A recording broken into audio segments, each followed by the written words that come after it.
The 40 Rules of Love. When I was a child, I saw God, I saw angels, I watched the mysteries of the higher and lower worlds. I thought all men saw the same. At last I realized that they did not see.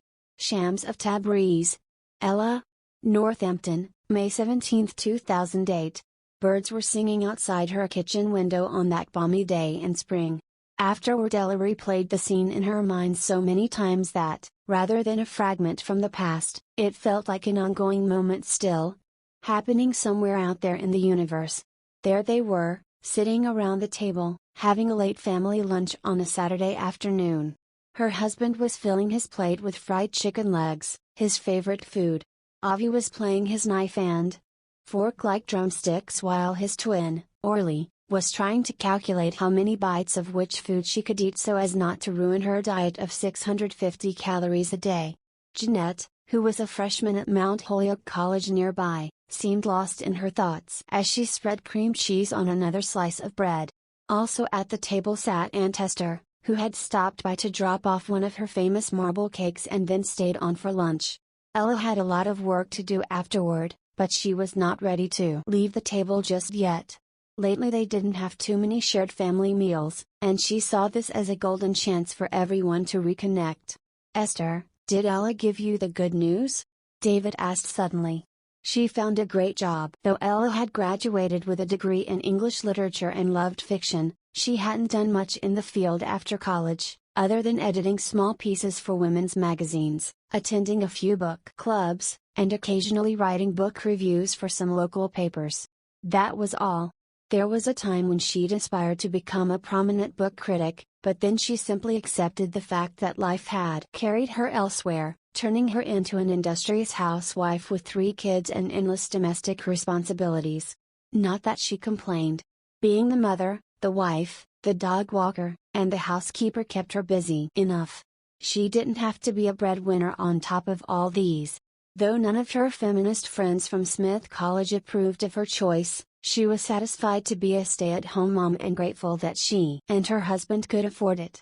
Besides, she had never abandoned her passion for books and still considered herself a voracious reader. A few years ago, things had begun to change. The children were growing up, and they made it clear that they didn't need her as much as they once had. Realizing that she had too much time to spare and no one to spend it with, Ella had considered how it might be to find a job. David had encouraged her, but though they kept talking and talking about it, she rarely pursued the opportunities that came her way, and when she did, potential employers were always looking for someone younger or more experienced. Afraid of being rejected over and over, she had simply let the subject drop. Nevertheless, in May 2008 whatever obstacle had impeded her from finding a job all these years unexpectedly vanished. 2 weeks shy of her 40th birthday, she found herself working for a literary agency based in Boston. It was her husband who found her the job through one of his clients, or perhaps through one of his mistresses. "Oh, it's no big deal," Ella rushed to explain now. "I'm only a part-time reader for a literary agent." But David seemed determined not to let her think too little of her new job. "Come on, tell them it's a well-known agency," he urged, nudging her, and when she refused to comply, he heartily agreed with himself. "It's a prestigious place, Esther. You should see the other assistants. Girls and boys fresh out of the best colleges. Ella is the only one going back to work after being a housewife for years. Now, isn't she something?" Ella wondered if, deep inside, her husband felt guilty about keeping her away from a career, or else about cheating on her, these being the only 2 explanations she could think of as to why he was now going overboard in his enthusiasm. Still smiling, David concluded, "This is what I call chutzpah. We're all proud of her. She is a prize. Always was," said Aunt Esther in a voice so sentimental that it sounded as if Ella had left the table and was gone for good. They all gazed at her lovingly. Even Avi didn't make a cynical remark, and Orly for once seemed to care about something other than her looks. Ella forced herself to appreciate this moment of kindness, but she felt an overwhelming exhaustion that she had never experienced before. She secretly prayed for someone to change the subject. Jeanette, her older daughter, must have heard the prayer, for she suddenly chimed in, "I have some good news, too." All heads turned toward her, faces beaming with expectation. "Scott and I have decided to get married," Jeanette announced. "Oh, I know what you guys are going to say. That we haven't finished college yet and all that, but you've got to understand, we both feel ready for the next big move." An awkward silence descended upon the kitchen table as the warmth that had canopied them just a moment ago evaporated. Orly and Avi exchanged blank looks, and Aunt Esther froze with her hand tightened around a glass of apple juice. David put his fork aside as if he had no appetite left and squinted at Jeanette with his light brown eyes that were deeply creased with smile lines at the corners. However, right now he was anything but smiling. His mouth had drawn into a pout, as though he had just downed a swig of vinegar. "Great. I expected you to share my happiness, but I get this cold treatment instead," Jeanette whined. "You just said you were getting married," remarked David as if Jeanette didn't know what she'd said and needed to be informed. "Dad, I know it seems a bit too soon, but Scott proposed to me the other day and I've already said yes." "But why?" asked Ella. From the way Jeanette looked at her, Ella reckoned that was not the kind of question her daughter had expected. She would rather have been asked when? Or how? In either case it meant that she could start shopping for her wedding dress. The question why? Was another matter altogether and had completely caught her off guard. "Because I love him, I guess." Jeanette's tone was slightly condescending. "Honey, what I meant was, why the rush?" insisted Ella. "Are you pregnant or something?" Aunt Esther twitched in her chair, her face stern, her anguish visible. She took an antacid tablet from her pocket and started chewing on it. "I'm going to be an uncle," Avi said, giggling. Ella held Jeanette's hand and gave it a gentle squeeze. "You can always tell us the truth. You know that, right? We'll stand by you no matter what." "Mom, will you please stop that?" Jeanette snapped as she pulled her hand away. "This has nothing to do with pregnancy. You're embarrassing me." "I was just trying to help," Ella responded calmly, calmness being a state she had been lately finding harder and harder to achieve. "By insulting me, you mean? Apparently the only way you can see Scott and me getting married is me being knocked up. Does it ever occur to you that I might, just might, want to marry this guy because I love him? We have been dating for 8 months now." This elicited a scoff from Ella. "Oh, yeah, as if you could tell a man's character in 8 months. Your father and I have been married for almost 20 years, and even we can't claim to know everything about each other. 8 months is nothing in a relationship. It took God only 6 days to create the entire universe," said Avi, beaming, but cold stares from everyone at the table forced him back into silence. Sensing the escalating tension, David, his eyes fixed on his elder daughter, his brow furrowed in thought, interjected, "Honey, what your mom is trying to say is that dating is one thing, marrying is quite another." "But, Dad, did you think we would date forever?" Jeanette asked. Drawing in a deep breath, Ella said, "To be perfectly blunt, we were expecting you to find someone better. You're too young to get involved in any serious relationship." "You know what I'm thinking, Mom?" Jeanette said in a voice so flat as to be unrecognizable. "I'm thinking you're projecting your own fears onto me. But just because you married so young and had a baby when you were my age, that doesn't mean I'm going to make the same mistake." Ella blushed crimson as if slapped in the face. From deep within she remembered the difficult pregnancy that had resulted in Jeanette's premature birth. As a baby and then as a toddler, her daughter had drained all of her energy, which was why she had waited 6 years before getting pregnant again. "Sweetheart, we were happy for you when you started dating Scott," David said cautiously, trying a different strategy. "He's a nice guy. But who knows what you'll be thinking after graduation? Things might be very different then." Jeanette gave a small nod that conveyed little more than feigned acquiescence. Then she said, "Is this because Scott isn't Jewish?" David rolled his eyes in disbelief. He had always taken pride in being an open-minded and cultured father, avoiding negative remarks about race, religion, or gender in the house. Jeanette, however, seemed relentless. Turning to her mother, she asked, "Can you look me in the eye and tell me you'd still be making the same objections if Scott were a young Jewish man named Aaron?" Jeanette's voice needled with bitterness and sarcasm, and Ella feared there was more of that welling up inside her daughter. "Sweetheart, I'll be completely honest with you, even if you might not like it. I know how wonderful it is to be young and in love. Believe me, I do. But to get married to someone from a different background is a big gamble. And as your parents, we want to make sure you're doing the right thing. And how do you know your right thing is the right thing for me? The question threw Ella off a little. She sighed and massaged her forehead, as if on the verge of a migraine. I love him, Mom. Does that mean anything to you? Do you remember that word from somewhere? He makes my heart beat faster. I can't live without him. Ella heard herself chuckle. It was not her intention to make fun of her daughter's feelings, not at all, but that was probably what her laughing to herself sounded like. For reasons unknown to her, she felt extremely nervous. She'd had fights with Jeanette before, hundreds of them, but today it felt as though she were quarreling with something else, something bigger. Mom, haven't you ever been in love? Jeanette retorted, a hint of contempt creeping into her tone. Oh, give me a break. Stop daydreaming and get real, will you? You're being so. Ella's eyes darted toward the window, hunting for a dramatic word, until finally she came up with, romantic. What's wrong with being romantic? Jeanette asked, sounding offended. Really, what was wrong with being romantic?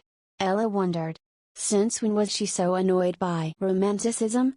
Unable to answer the questions tugging at the edges of her mind, she continued all the same. Come on, honey. Which century are you living in? Just get it in your head, women don't marry the men they fall in love with. When push comes to shove, they choose the guy who'll be a good father and a reliable husband. Love is only a sweet feeling bound to come and quickly go away. When she finished talking, Ella turned to her husband. David had clasped his hands in front of him, slowly as if through water, and was looking at her like he'd never seen her before. I know why you're doing this, Jeanette said. You're jealous of my happiness and my youth.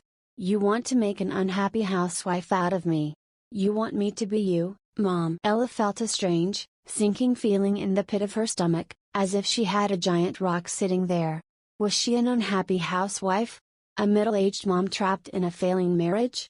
Was this how her children saw her? And her husband, too? What about friends and neighbors? Suddenly she had the feeling that everyone around her secretly pitied her, and the suspicion was so painful that she gasped. You should apologize to your mom, David said, turning to Jeanette with a frown on his face. It's all right.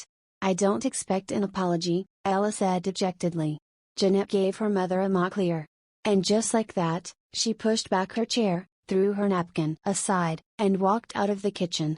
After a minute Orly and Avi silently followed suit, either in an unusual act of solidarity with their elder sister or because they'd gotten bored of all this adult talk. Aunt Esther left next, mumbling some poor excuse while chewing fiercely on her last antacid tablet. David and Ella remained at the table, an intense awkwardness hanging in the air between them. It pained Ella to have to face this void, which, as they both knew, had nothing to do with Jeanette or any of their children. David grabbed the fork he had put aside and inspected it for a while. So should I conclude that you didn't marry the man you loved? Oh, please, that's not what I meant. What is it you meant, then? David said, still talking to the fork. I thought you were in love with me when we got married. I was in love with you, Ella said, but couldn't help adding, back then. So when did you stop loving me? David asked, deadpan. Ella looked at her husband in astonishment, like someone who had never seen her reflection before and who now held a mirror to her face. Had she stopped loving him? It was a question she had never asked herself before. She wanted to respond but lacked not so much the will as the words. Deep inside she knew it was the two of them they should be concerned about, not their children. But instead they were doing what they both were best at, letting the days go by, the routine take over, and time run its course of inevitable torpor. She started to cry, unable to hold back this continuing sadness that had, without her knowledge, become a part of who she was. David turned his anguished face away. They both knew he hated to see her cry just as much as she hated to cry in front of him. Fortunately, the phone rang just then, saving them. David picked it up. Hello, yes, she's here. Hold on, please. Ella pulled herself together and spoke up, doing her best to sound in good spirits. Yes, this is Ella. Hi, this is Michelle. Sorry to bother you over the weekend, chirped a young woman's voice. It's just that yesterday Steve wanted me to check in with you, and I simply forgot. Did you have a chance to start working on the manuscript? Oh, Ella sighed, only now remembering the task awaiting her. Her first assignment at the literary agency was to read a novel by an unknown European author. She was then expected to write an extensive report on it. Tell him not to worry. I've already started reading, Ella lied. Ambitious and headstrong, Michelle was the kind of person she didn't want to upset on her first assignment. Oh, good. How is it? Ella paused, puzzled as to what to say. She didn't know anything about the manuscript, except that it was a historical novel centered on the life of the famous mystic poet Rumi, who she learned was called the Shakespeare of the Islamic world. Oh, it's very mystical, Ella chuckled, hoping to cover with a joke. But Michelle was all business. Right, she said flatly. Listen, I think you need to get on this. It might take longer than you expect to write a report on a novel like that. There was a distant muttering on the phone as Michelle's voice trailed off. Ella imagined her juggling several tasks simultaneously, checking emails, reading a review on one of her authors, taking a bite from her tuna salad sandwich, and polishing her fingernails, all while talking on the phone. Are you still there? Michelle asked a minute later. Yes, I am. Good. Listen, it's crazy in here. I need to go. Just keep in mind the deadline is in 3 weeks. I know, Ella said abruptly, trying to sound more determined. I'll make the deadline. The truth was, Ella wasn't sure she wanted to evaluate this manuscript at all. In the beginning she'd been so eager and confident. It had felt thrilling to be the first one to read an unpublished novel by an unknown author and to play however small a role in his fate. But now she wasn't sure if she could concentrate on a subject as irrelevant to her life as Sufism and a time as distant as the 13th century. Michelle must have detected her hesitation. Is there a problem? She asked. When no answer came, she grew insistent. Listen, you can confide in me. After a bit of silence, Ella decided to tell her the truth. It's just that I'm not sure I'm in the right state of mind these days to concentrate on a historical novel. I mean, I'm interested in Rumi and all that, but still, the subject is alien to me. Perhaps you could give me another novel, you know, something I could more easily relate to. That's such a skewed approach, said Michelle. You think you can work better with books you know something about? Not at all. Just because you live in this state, you can't expect to edit only novels that take place in Massachusetts, right? That's not what I meant, Ella said, and immediately realized she had uttered the same sentence too many times this afternoon. She glanced at her husband to see if he, too, had noticed this, but David's expression was hard to decipher. Most of the time, we have to read books that have nothing to do with our lives. That's part of our job. Just this week I finished working on a book by an Iranian woman who used to operate a brothel in Tehran and had to flee the country. Should I have told her to send the manuscript to an Iranian agency instead? No, of course not, Ella mumbled, feeling silly and guilty. Isn't connecting people to distant lands and cultures one of the strengths of good literature? Sure it is. Listen, forget what I said.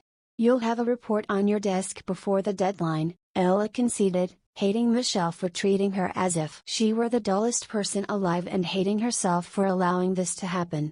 Wonderful, that's the spirit, Michelle concluded in her sing-song voice. Don't get me wrong, but I think you should bear in mind that there are dozens of people out there who would love to have your job. And most of them are almost half your age. That'll keep you motivated. When Ella hung up the phone, she found David watching her, his face solemn and reserved. He seemed to be waiting for them to pick up where they'd left off. But she didn't feel like mulling over their daughter's future anymore, if that was what they'd been worrying about in the first place.